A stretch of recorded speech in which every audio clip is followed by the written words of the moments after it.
बैठे हुए हैं इसलिए क्योंकि यहाँ पे लगातार इतना उत्पीड़न हो रहा है, बिना किसी कारण के संविदा के नाम पे तत्काल उसकी सेवा समाप्त कर दी जाती है, ना कोई जांच होती है, ना कुछ होती है, सीधे फांसी एक सजा है। बहराइच बस अड्डे के सामने ही 20 गाड़ी 4 व्हीलर एसी, अब हम 210 किराए में बैठा रहे हैं उनको जनरल गाड़ी में, वही यात्री 200 में लखनऊ आ रहा है एसी गाड़ी में बैठ के, और बस अड्डे के जस्ट सामने, तो हमारी गाड़ी में क्यों बैठेगा यात्री? सबसे बड़ी समस्या हमारे विभाग में संविदा कर्मचारियों की है।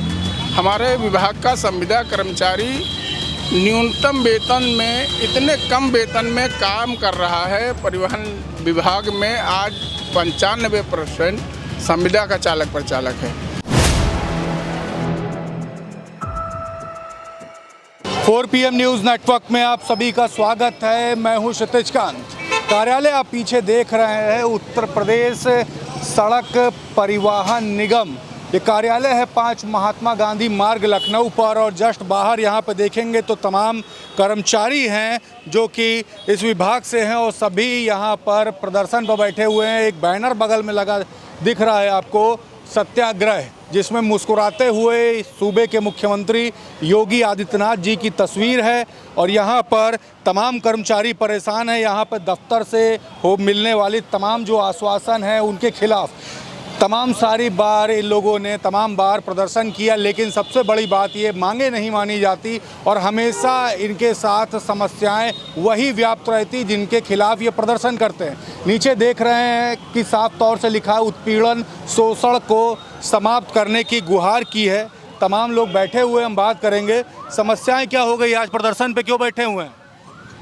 हम लोग बैठे हुए हैं इसलिए क्योंकि यहाँ पे लगातार इतना उत्पीड़न हो रहा है, बिना किसी कारण के संविदा के नाम पे तत्काल उसकी सेवा समाप्त कर दी जाती है, ना कोई जांच होती है, ना कुछ होती है, सीधे फांसी एक सजा है। न जज, न वकील, न कुछ, सीधे फांसी लटका दो उनको।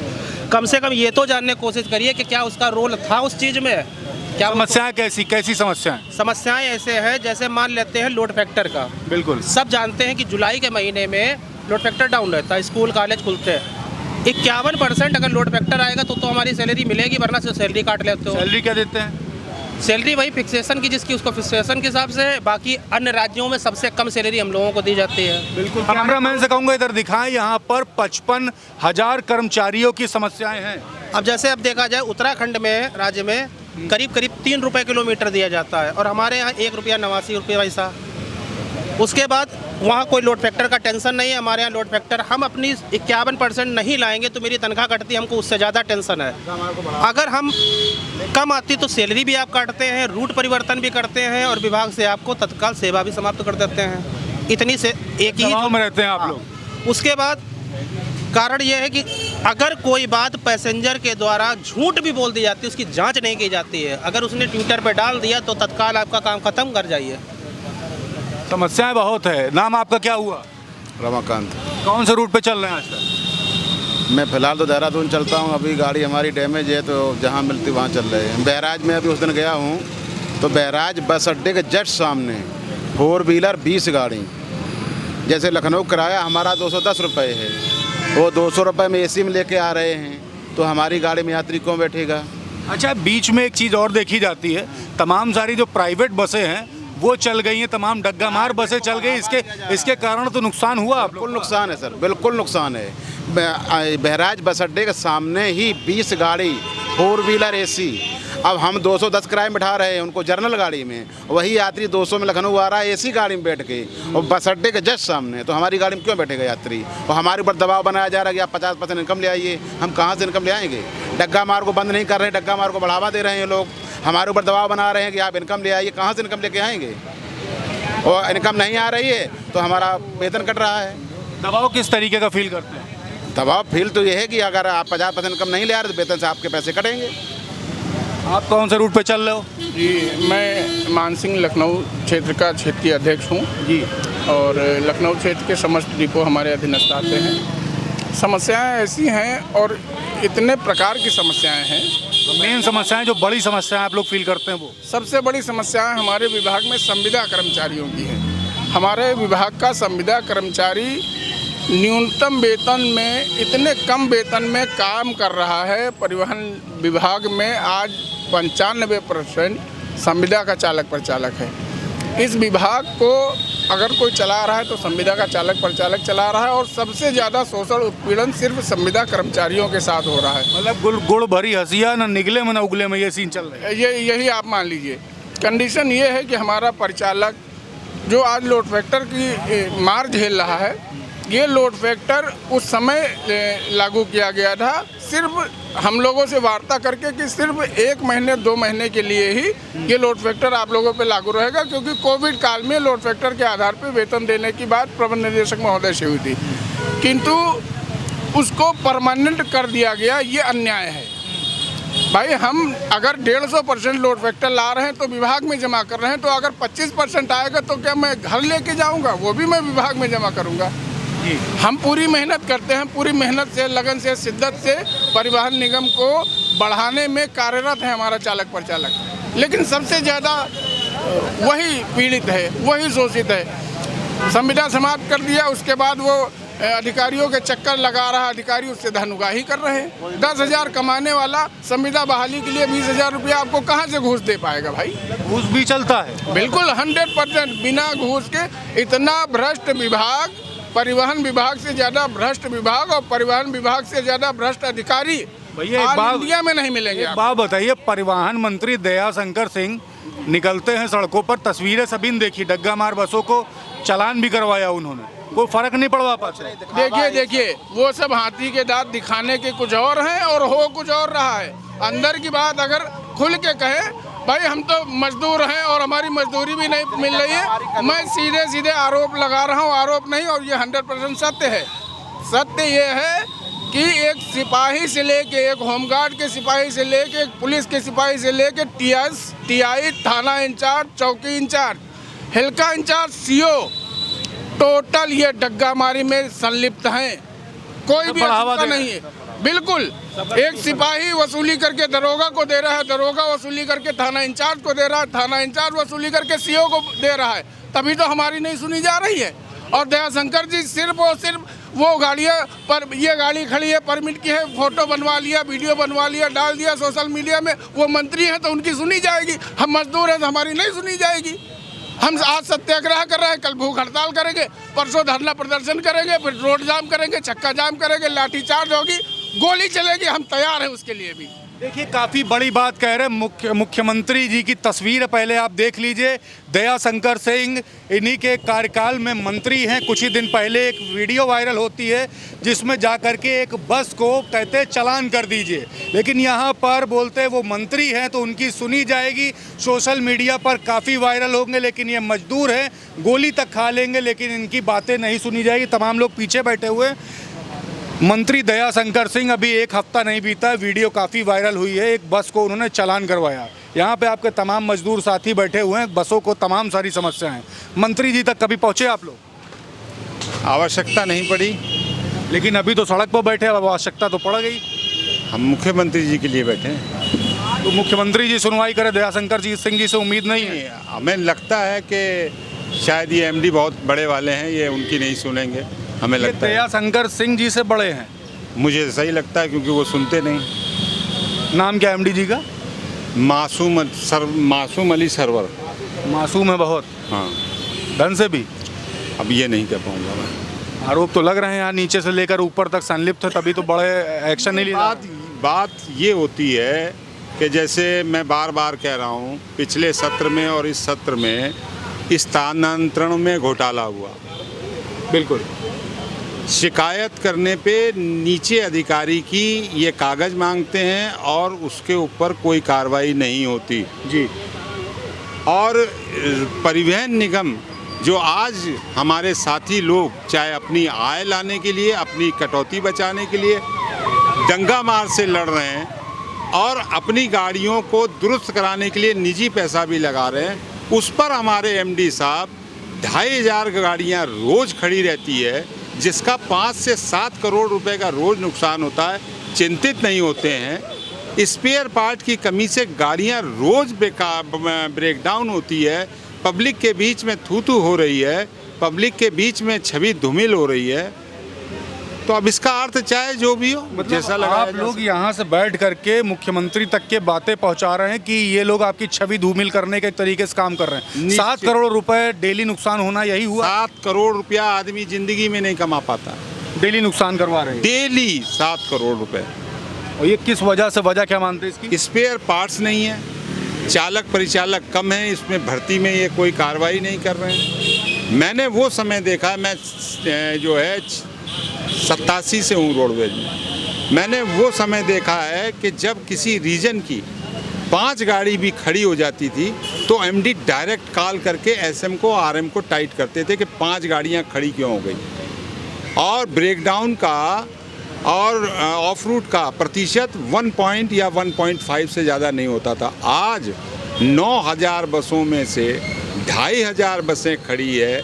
माननीय मुख्यमंत्री जी के आदेश पे इस समय 2.5 करोड़ रुपया आय बढ़ी है, अब लगभग 16-18 करोड़ रुपया आ रहा है। यदि ये 2000 बसें इस समय 2500 जो चल रही होती तो मुझे लगता है कि 10 करोड़ और ज़्यादा आता। मतलब यूपी की जो इनकम है, जो फाइनेंशियल कंडीशन को जो नुकसान पहुंच रहा है, उसमें एक बड़ा हाथ आपके मासूम जी एमडी जी का भी है। हाँ, इस मुख्यालय का है उनके साथ पूरा। अच्छा, दूसरी बात कर लें, तमाम बार बातें होती हैं आय से अधिक संपत्ति, क्या लगता है इनकी आय से अधिक संपत्ति हो? मैं कई बार मांग कर चुका हूँ, कई बार मांग कर चुका हूँ। संपत्ति लग रहा है आय से अधिक है कि नहीं? मैं व्यक्तिगत नहीं कह रहा, मैंने कई बार कहा है कि आय से अधिक जो संपत्ति है, ये कानून रोडवेज में अधिकारियों या रोडवेज के कर्मचारियों पे लागू क्यों नहीं होता? अरे इनकी भी करा लो, क्या फटीचर समझते हैं क्या? अरे अंदर जाएंगे तब पता चलेगा ना। क्या मुस्कुरा रहे हैं, काफी बात मुस्कुराहट में भी कह नहीं, हम तो कहते हैं, और अगर कहीं संशय हो तो सबसे पहले मेरी जाँच कराई है। वो जाँच के लिए आपने जब रिपोर्ट मांगी तो रिपोर्ट नहीं मिली? नहीं, वो जाँच ये नहीं करेंगे। मैं तो अब मुख्यमंत्री जी से अपील करता हूँ, देखिए मुख्यमंत्री जी का हिसाब किताब बहुत अच्छा है, प्रदेश चलाना उनको आता है, लेकिन वो पता नहीं क्या बात है, ये डंका मार पे तो अब के निकला है, लेकिन इधर ध्यान नहीं जा रहा है। आपकी मुस्कुराहट सुनामी लाने वाली है। निश्चित तौर पे मैंने कहा ना, आज सरवर अली जी ने हमारे, आपको फिर कह रहा हूँ, ये आईएएस 1 साल 2 साल 3 साल 4 साल हमने पूरा जीवन खपा दिया। हमको दर्द होता है परिवहन निगम का, हमको दर्द होता है कि जो हमारे साथ जो संविदा के लोग जो हमारे सामने भर्ती हुए आज कष्ट में हैं, इनको दर्द नहीं होता। ये मालिक बन जाते हैं जिन्होंने अपना खून पसीना बहा करके ये इतनी शानदार बिल्डिंग और परिवहन निगम को बनाया, और अपनी बात प्रदेश के मुखिया माननीय योगी जी से कहने के लिए गुहार शब्द का प्रयोग किया है, निवेदन नहीं किया है, गुहार। जब बहुत पीड़ित हो जाते हैं तो कहते हैं हे भगवान, वो गुहार लगाने के लिए हम बैठे रखे तो इन्होंने दरवाज़ा बंद करके हमको सड़क पर फेंक दिया। मैं आपके चैनल के माध्यम से कह रहा हूँ, समय आएगा आगे वाला समय, इन्होंने हमको, हमारे आज 200-300 आदमी को सड़क पे किया है, समय आएगा 4-6 महीने का समय का इंतज़ार करिए, 55,000 आदमी सड़क पे होगा। मासूम अली जी होंगे तो देखेंगे, नहीं तो जो कोई और होगा वो देखेगा। कहाँ से हैं आप? मैं यही कानपुर से हूँ, प्रदेश अध्यक्ष हूँ। आज सड़क पे निकाल दिया गया, आपके साथी बता रहे 300 लोगों को। हाँ, 300 लोगों को निकाल दिया। आज जो हमारे रोडवेज में इन्होंने जो कुछ बताया बिल्कुल सही बताया। आपके खून पसीने की जो कमाई होती है, गाड़ी कमाई जो आप जमा करते हैं, उससे इनको इतनी मोटी तनख्वाह मिलती है, उसके बाद भी आपको ये फेवर नहीं करते? नहीं करते। और ऐसी स्थिति है कि जो गाड़ियां हमारे कार्यशालाओं में बनती थी, हमारी 2 कार्यशाला ऐसी थी, एशिया में नाम रखती है, और उन कार्यशालाओं से बसें नहीं बनवा करके प्राइवेट में बनवा रहे हैं और हमारे यहाँ से डिस्ट्रीब्यूट कर रहे हैं। मतलब धन उगाही हो रही, मोटे धन उगाही खूब अच्छी तरह कर रहे हैं। सब अधिकारी मिले हुए हैं, पूरा अधिकारी, ये मुख्यालय टेढ़ी कोठी में सब टेढ़े लोग बैठे हैं। जितने टेढ़े हैं उतने टेढ़े कहीं हिंदुस्तान में नहीं मिलेंगे। साथ ही आपके मुस्कुराहट, जब मैंने आय से अधिक संपत्ति की बात की, अंदाजा बताइए कि संपत्ति कितनी हो? इन पे इतनी संपत्ति है कि योगी जी की 2 बार और सरकार चल जाएगी। इतनी संपत्ति है? बहुत है, बहुत है। इनके पास कोई कमी नहीं है। और इनके जुड़वा भाई भी जो बगल वाले हैं, हाँ, जुड़वा भाई है हमारे, RTO office, TC office, TC office, उससे कितनी बार सरकार चल जाएगी? अरे उससे चलती ही चली जाएगी। मतलब मोटी कमाई है, बहुत मोटी कमाई है, डेली कितनी इनकम कर लेते होंगे? करोड़ों में है। करोड़ों में इनकम। चाचा कहाँ से हैं आप? हम शुकावर डिपो से हैं, इटावा क्षेत्र से। क्या समस्याएं हो रही है? और यहाँ पे तो काफ़ी सारी हास्यास्पद बातें हो रही हैं कि सरकार 2 बार चल जाएगी और आरटीओ की तो बात ही छोड़ दीजिए। सबसे बड़ी बात क्या है कि हमारे क्षेत्रीय परिवहन महोदय, हमारे यहाँ जो ड्राइवर कंडक्टर के चालान जो होते हैं आरएम उसका मालिक होता है, और जो चालान होते हैं वो हमारे ड्राइवर भाई और कंडक्टर भाई को भरने पड़ते हैं। सबसे बड़ी समस्या तो ये बहुत बड़ी समस्या है। और हमारे मुख्यालय के अफसर तो आप उनके कहने क्या हैं, जो कर लें वो थोड़ा है, नहीं कर लें ठीक है, समझा ड्राइवर को समझा समाप्त कर देते हैं, कभी कुछ कर देते हैं, कभी कुछ कर देते हैं। तो सबसे बड़ी समस्याएं यही हैं सबसे ज़्यादा। अच्छा, अभी खुल करके बोल रहे, डर नहीं है कि हटा दिया जाएगा ना? डरने का है उसमें, सच्ची बात कह रहे हैं, कोई गलत बात तो नहीं कर रहे हैं उनके लिए। एमडी जान रहे हैं एक संवैधानिक कोई दिक्कत नहीं है। सच बोलने से डर नहीं? सच बोलने से क्या डरना सब, फिर तो घर बैठ जाए वो अच्छा है। ऐसे तो देखिए दबाव भी है और खुल करके बोल भी रहे हैं यहाँ पर तमाम लोग। और भी क्या कह रहे हैं, क्या समस्या हो रही है? मैं राज्य कर्मचारी संघ परिषद उत्तर प्रदेश की ओर से आज रोडवेज कर्मचारी संघ जो यहाँ अपनी समस्याओं के लिए बैठा हुआ है, उनके पूरी तरह से समर्थन में हैं हम लोग। और यहाँ विडम्बना देखिए, जैसा अभी यहाँ के महामंत्री जी कह रहे थे कि सरकार की मंशा बिल्कुल साफ है कि राजस्व बढ़ाने का और जन को सुविधा देने का सरकार का ये पूरा संकल्प है। लेकिन आपने देखा कि जो ग्राउंड पे काम कर रहे हैं परिवहन में, जो परिचालक है, जिनसे आम जनमानस भी जुड़ा हुआ है, राजस्व भी सीधे तरीके से जुड़ा हुआ है, उनके ऊपर कहीं ना कहीं सरकार और कर्मचारियों के बीच में जो ऐसे मासूम अली जैसे जो लोग ऐसे अधिकारी हैं, वही शायद सरकार की छवि को सबसे ज़्यादा धूमिल कर रहे हैं। क्योंकि आप एक छोटी सी बात ले लीजिए, एक कर्मचारी सेवा संगठन का ये दायित्व होता है कि उनके किसी सदस्यों के साथ अगर अहित होता है तो उन्हें ये मान्यता प्राप्त है, सरकार ने भी ये व्यवस्था दे रखी है लोकतांत्रिक देश में, प्रदेश में, कि वो अपनी बात अपना धरना प्रदर्शन के माध्यम से, अपने सांकेतिक विरोध के माध्यम से कहते हैं। अगर ये घर की बात होती, गेट के अंदर जाकर के हमारे कर्मचारी बैठे होते, ये उनकी आपस की बात होती, जो समस्या होती बीच में बढ़ता, अगर कोई अच्छा अधिकारी होता तो निश्चित रूप से इस तरह का निर्णय लेता। लेकिन यहाँ देखिए, इन्होंने स्वयं अपनी किस तरह की सरकार की किरकिरी कराने के लिए ऐसे जिम्मेदार अधिकारी बैठे हुए हैं, जिन्होंने ठेका ले रखा है कि हमको किरकिरी करानी है, कि हमारे कर्मचारियों को अंदर नहीं जाने दिया। फलस्वरूप आज देखिए, आप सड़क पे सारे लोग बैठे हुए हैं। यहाँ जितनी बदनामी हो रही है, सरकार की भी बदनामी हो रही है, विभाग की भी बदनामी हो रही है, तमाम कर्मचारी परेशान हो रहे हैं। अभी महामंत्री जी ने कहा कितना राजस्व का नुकसान हो रहा है। तो ऐसे परिदृश्य में निश्चित रूप से कार्रवाई करनी चाहिए। जो जिम्मेदार लोग हैं उनको संज्ञान लेना चाहिए, उन पे जिम्मेदार करना चाहिए। और मैं आपके मंच के माध्यम से, चैनल के माध्यम से कहना चाहता हूँ कि हमारे एक कर्मचारी जो आज यहाँ इस विरोध कार्यक्रम में शामिल है, उनकी जायज़ मांगे हैं। अगर ये नहीं मानी गई तो राज्य कर्मचारी संघ परिषद उत्तर प्रदेश भी आपके धरने को पूरी तरह से समर्थन देता है। और जो भी परिस्थिति हो, अगर विरोध प्रदर्शन पे भी उतरना पड़े तो हम लोग उतरेंगे। बिल्कुल, तो एक बड़ा सत्याग्रह चल रहा राजधानी लखनऊ में। बगल में बैनर पे देखेंगे मुस्कुराते हुए सूबे के मुख्यमंत्री योगी आदित्यनाथ की तस्वीर। 55,000 कर्मचारियों को तमाम सारी समस्याएं हैं, उत्पीड़न, शोषण और तमाम तरीके की समस्याएं इन सभी को फेस करनी पड़ रही। संविदा कर्मी है यहाँ पर, सभी सड़कों पर बैठे हुए हैं, सुबह सुबह आते हैं इसी दफ्तर में, और यहाँ पे दफ्तर से लगभग 300 कर्मचारियों को बाहर निकाल दिया जाता है।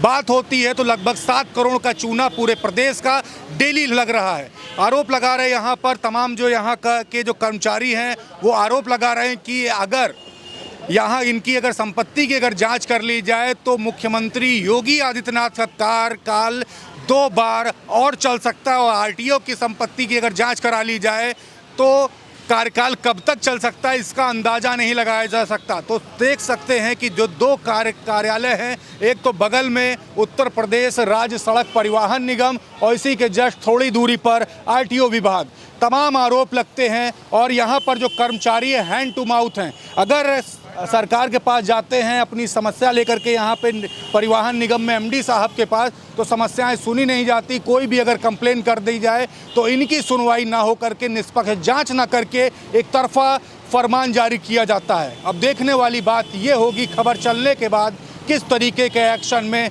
मुख्यमंत्री योगी आदित्यनाथ आएंगे और परिवहन मंत्री दयाशंकर सिंह आएंगे। देखने वाली बात होगी। ग्राउंड रिपोर्ट के लिए जुड़े रहिएगा 4 PM न्यूज़ नेटवर्क के साथ। ग्राउंड से जुड़ी हुई हर खबर आप तक पहुंचाता रहूंगा। मैं क्षितिज कांत, कैमरा पर्सन शुभम के साथ। धन्यवाद।